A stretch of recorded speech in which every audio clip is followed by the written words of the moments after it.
I used to think I had tuberculosis of the brain. My gut reaction is crazy. Crazy. Crazy. Probably crazy.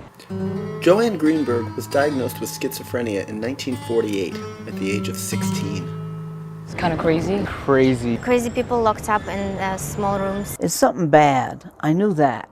If this were today, Joanne would likely be put on antipsychotic medication immediately, and recovery, much less full recovery, would never be mentioned as a possibility.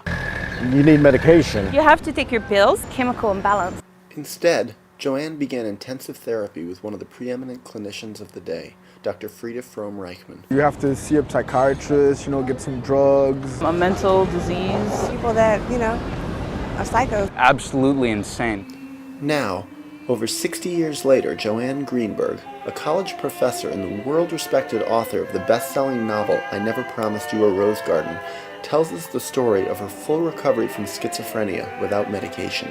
I've never said any of this before. It's very, very difficult.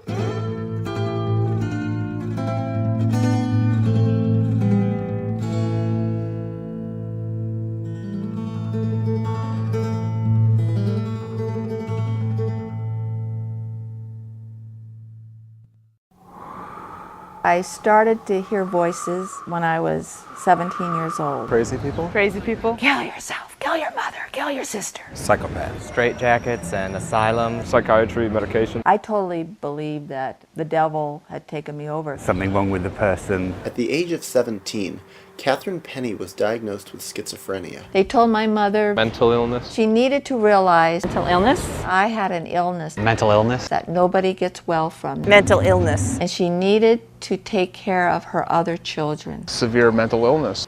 After being put on various antipsychotic medications, which not only didn't work, but caused severe side effects, Catherine entered a psychiatric hospital, where she began daily therapy with Dr. Daniel Dorman. She was so shut down, she didn't even swallow her own saliva.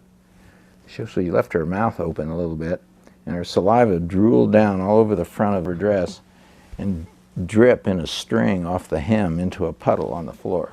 Isn't it much easier to give somebody a pill and get rid of them? Were you on medication the whole time you were hospitalized? No, Dr. Dorman told my parents when he had a consultation with them that he did not want Kathy to have another crutch. He wanted her to know that when she gets well, she did it herself.